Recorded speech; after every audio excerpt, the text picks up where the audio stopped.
for the coastline, someplace under the sun. I feel my heart for the first time, 'cause now I'm moving on, I'm moving on. And there's a place that I dreamed of, where I can free my mind. I hear the sounds of the season and lose all sense of time. I'm moving far away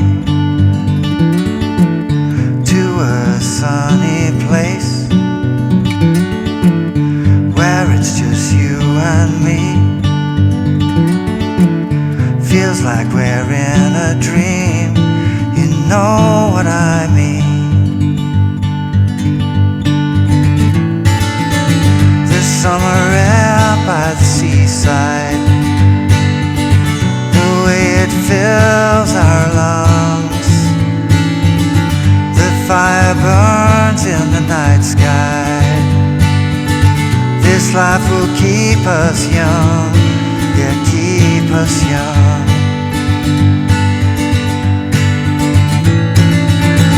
And we will sleep by the ocean,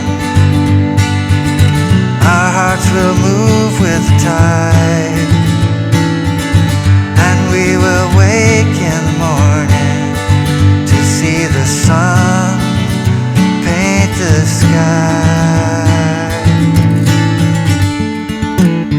I'm moving far away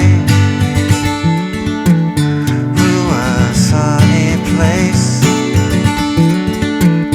where it's just you and me. Feels like we're in a dream, you know what I mean.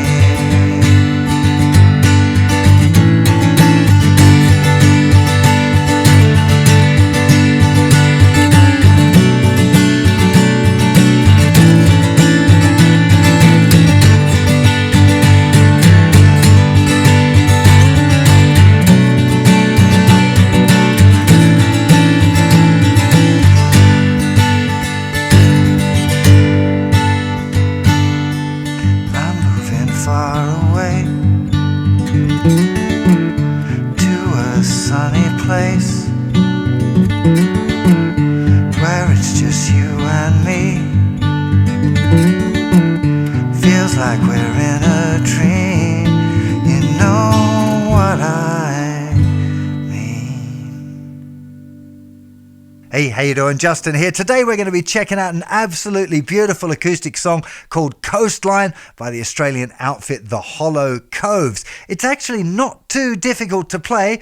Left-hand fingering's very, very easy. Fingerstyle part maybe slightly tricky, but actually not too bad. The key thing here is the tuning. It's in a quite kind of an unusual, in fact, new to me tuning. I've never learned a song before in this tuning, so I'm going to take you through that first of all. So, start with the capo off if you're going to tune your guitar, and you want to tune it to C. So you're going to tune your low E string down 2 tones to the note C. The A string goes down a tone to the note G. D stays where it is. G stays where it is. The next string is also G. So you've got 2 notes tuned to the same pitch. It gives it a really kind of interesting chorusy sound. And the thinnest E string is tuned down a tone to the D as well. So that'll be C, G, D, G, G, D. You don't want to be worried about going into tunings like this. Everything's tuned down. You're not going to be snapping strings or anything. Your neck might move a tiny bit, but it'll move straight back when you get back to your regular tuning. So don't be afraid of these kind of tunings. Take you a few seconds to get into it. Well, maybe a minute or two when you first start getting into doing odd tunings, because you might find that a little bit weird, but it's not difficult. I would definitely encourage you to explore interesting tunings. Now, once you've done that, though, you need to pop capo up here on the 7th fret. Okay, and when you put the capo on the 7th fret, you want to retune again. I'm going to have to tune now because I've had the capo off, because capos tend to muck around with the tuning a little bit. Now what I do when I put the capo on, I always just give the strings a little bit of a pull, just to make sure that they're on the right side of the capo. Otherwise when you strum, sometimes it can change the tuning again. So I've got my tuner on here. So this should be a G now. It's gone just a tiny bit flat. This one's a D, the 5th string is a D. 4th string is an A. The 3rd string is going to be a D. 2nd string is also a D, and the thinner string will be an A. It's really interesting. It's just a great sound already. Now, there's only actually 3 grips that we need for this song, maybe a 4th one if you're going to count a chord right at the very, very end of the song. So let's just go through those now. So first of all, you want to start with the 2nd finger, 2 frets above the capo on string 4. This is a G add 9 chord. I'm likely to just call it G if I'm talking our way through the song, just to keep things nice and simple. It's a G. Now the next chord we're going to have 3rd and 4th fingers on the thickest 2 strings, 4 frets above the capo. So it'll be actually the 11th fret, but just think 4 frets above the capo. This is a kind of a B minor 7, I suppose. I'll probably just call it B minor. And the last chord that we want is this one, A add 11, add 4. I'm just going to call it an A chord for descriptive purposes. I'm using my 1st finger to play 2 frets above the capo on the thickest 2 strings. I like using my little finger here, 4 frets above the capo on the 4th string. Then we leave those thinnest 3 strings open still.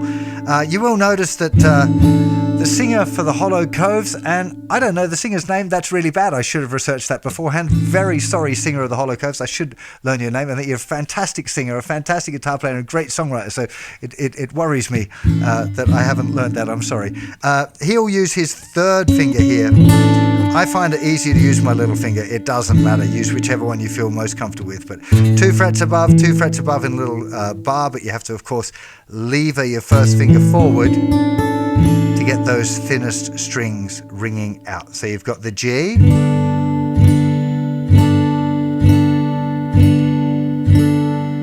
Then you've got the B minor. And then the A.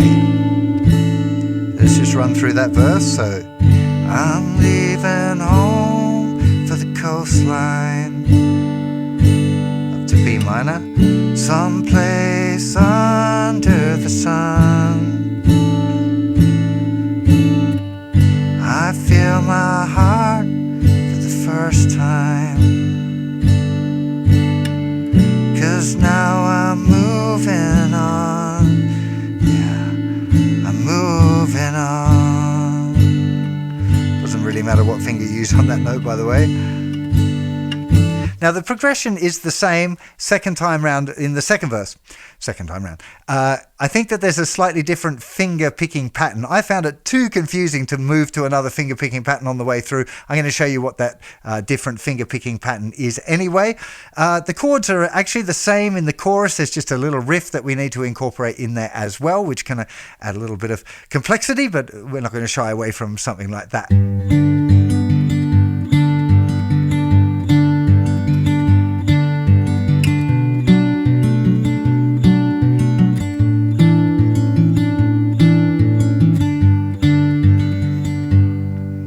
That's the pattern. Now, I'm going to explain it to you in half time. So 1, 2, 3, and 4, and 1, 2, 3, and 4, and. Now, the correct thing would be to do it in 16th notes, but that just makes the counting a whole lot harder. So I'm going to explain it, first of all, using this count, and then we're going to talk a little bit more about the grown-up counting a little later on. But let's start with this. So we've got 1, 2, 3, 4. The thumb playing the thicker string, then the 5th string. 1, 2, 3, 4. Start off with that. Now, once you're happy with that, you're going to go 1, 2. And so on beat 2, you're going to use your driving finger, your middle finger, to pluck the G string, string 4. 1, 2. Then you're going to go thumb on the thicker string. First finger is going to play the 4th string. Thumb plays the 5th string. Middle finger plays that 3rd string again. 1, 2, 3, and 4, and 1, 2, 3, and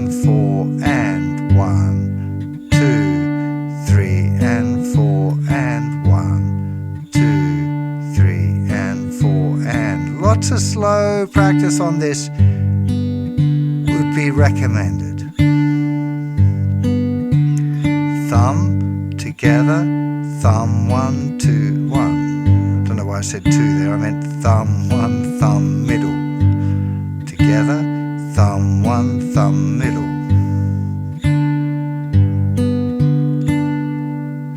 When you're learning a new fingerstyle pattern, you want to do it slowly and carefully. Make sure that you get it right, because what you're aiming to do here is develop an automatic system where it's playing it without you having to think about it. Because when you're playing all of the different chords and you're trying to play it as a song, you're not going to be thinking about all of those individual movements. So you need to just practice it over and over and over again. My recommendation would be gradually distracting yourself so you can think about other stuff. Allow your mind to wander while the finger picking pattern stays on track.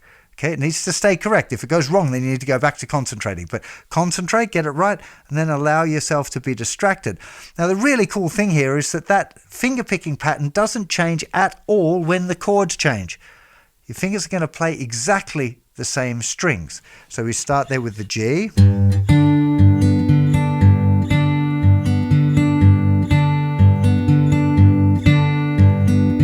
Then we move into the B minor, then the A. Pattern is exactly the same.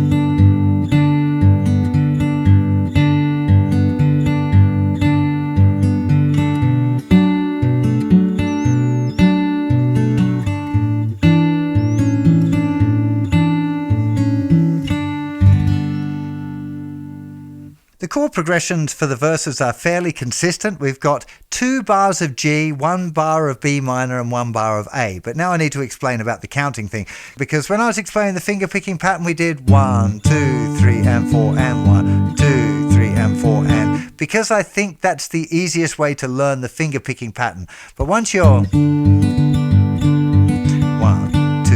3, 4, 1, 2, 3, 4, that's really what's going on. So there are 2 finger picking cycles for each bar. Doesn't really matter, to be honest. I don't think you should be counting the bars anyway. But just be aware that you'll have the G for 4 times around the finger picking pattern, or 2 bars. Twice around for the B minor and twice around for the A. 1, 2, 3, 4. 1, 2, 3, 4. 1, 2, 3, 4. 1, 2, 3, 4. Counting that and doing the finger picking pattern, that was challenging. Not as challenging as playing the song, or even worse, playing the next verse pattern. But let me finish talking about the verse first. So we got the sequence G, G, B minor, A, 1 bar on each one, and 2 finger picking cycles per bar. It goes around that twice. Then it goes to the G again for 1.5 bars with just a little bit of A at the end to kind of bring you round into the next verse. So let me just put that into context. So I'm leaving home for the coastline, up to the B minor, under the A. G, I feel my heart for the first time, up to B minor. Now I'm moving A, I'm moving here, back to G. 1, 2, 3, 4. So it just does that little bit. It does the G finger picking pattern 3 times and then just once on the A, which brings us into the verse 2. Now, in the second verse, I think that there might be another finger picking pattern. It was sometimes I was like, yeah, it is, and sometimes I'm like, yeah, it's not. Live, I'm fairly sure I heard a different one. I found it too difficult to swap to a different finger picking pattern while I was singing it, because I already finding it challenging to play that and sing it at the same time. I just need a little bit more time playing it over and over again to automate the finger picking pattern before I can sing it. But I want to show you the finger picking pattern that I think is there for V2 anyway. It's really similar. It just adds in 1 extra picked note. 1, 2 and 3 and 4 and 1, 2 and 3 and 4 and. So it's just here, putting a first finger in there on the and after 2. 1, 2 and 3 and 4 and the rest is the same. 1, 2 and 3 and 4 and 1, 2 and 3 and 4 and 1, 2 and 3 and 4 and 1.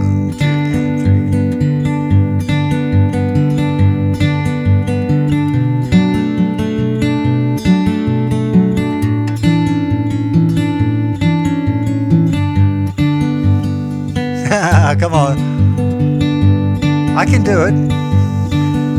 I just have to concentrate because I didn't put as much work into this pattern.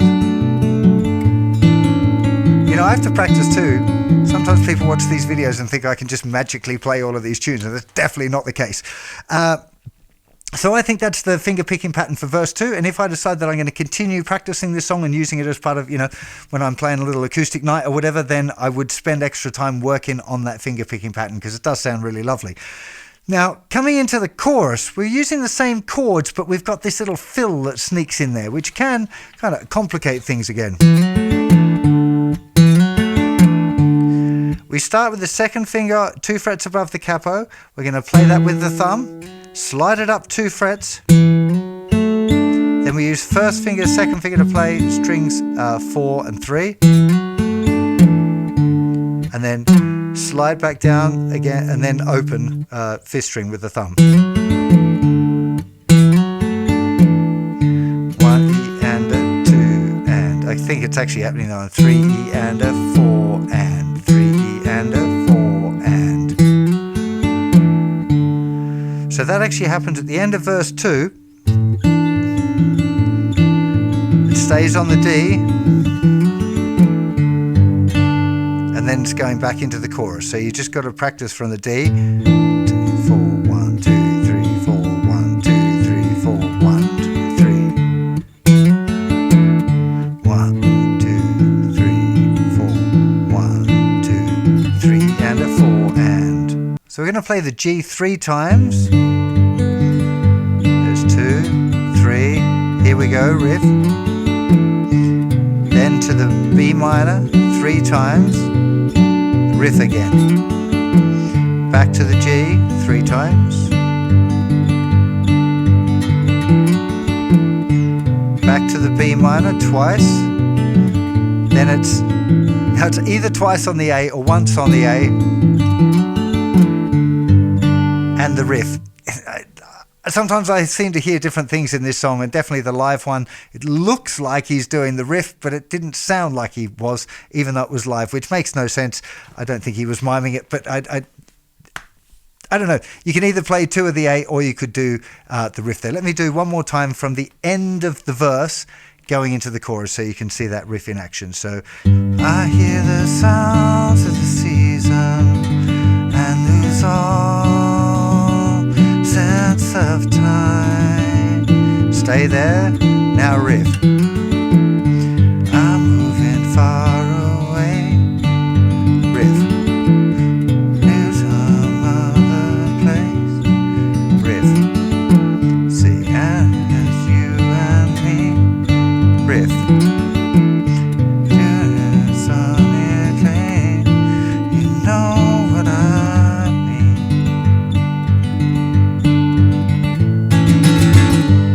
Once we hit the strumming part, you can either use your thumb and fingers or just your finger. I think it's a little bit easier to just use your finger. You're aiming for a 1 and, so this would be mostly the thicker strings, mostly the thinner strings. 1 and 2 E and A. So that'll be down on the thickest, down on the thinnest.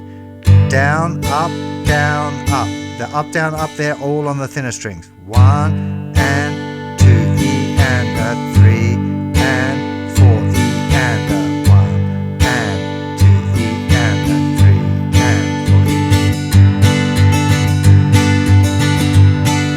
E. Should very much feel just like strumming.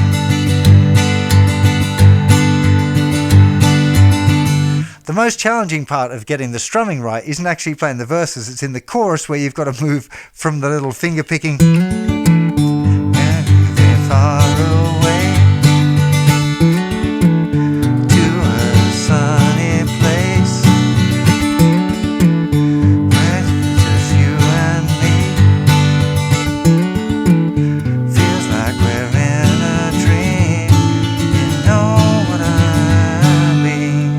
That's easily the hardest part of navigating this song, is doing the strumming with the finger and then being able to get back into the fingerstyle part there for the riff. And that's all of the bones of the song. The only other part, there's this like a 1 and a 2 and a 3 and a 4. Same chords, instrumental section. Down, down, up, down. But again, you're just strumming down, down, up, down, down, up, down, down, up, down. It's kind of a bit of a gallopy kind of thing going on there. That would be the instrumental break, and then it does another chorus with the strumming and the riff, and then the final chorus is just played fingerstyle like we did at the very beginning. Beautiful song. I really, really love playing this song, and I'm really happy that I found this new tuning. And I think it's a great one for people who are often a little bit scared of tuning and worried about, are the strings going to break or is the neck going to get warped or something like that. You really, honestly, you don't have to worry about that. There are some tunings where you have to tune up a lot, where maybe that kind of has some validity, but nearly always when you're tuning down for stuff. And something like this, you're tuning the strings way down. Even if the neck bends, like it comes back just a little bit because there's less tension on the strings, as soon as you go into normal tuning, within a couple of minutes, the neck will be back in the right place. So really don't worry about it. Obviously, it's a nice one. You want to use the capo, but this is definitely a tuning I'm going to explore without the capo, just for my own writing and creativity. There are, of course, hundreds more free songs and lessons over on the website, all arranged by difficulty. If you're struggling with any of the technical stuff, like how to do your finger picking or different patterns that you want to use, or strumming or finger strumming, or you want to learn more songs, you want to find stuff that's exactly at your level, do head on over there. There's loads of filters and ways of a little grade system that you can use in order to find the right stuff for you at your point on the guitar journey. Hope you have an absolutely fantastic day, and I'll see you for plenty more very soon. Take care. Bye-bye.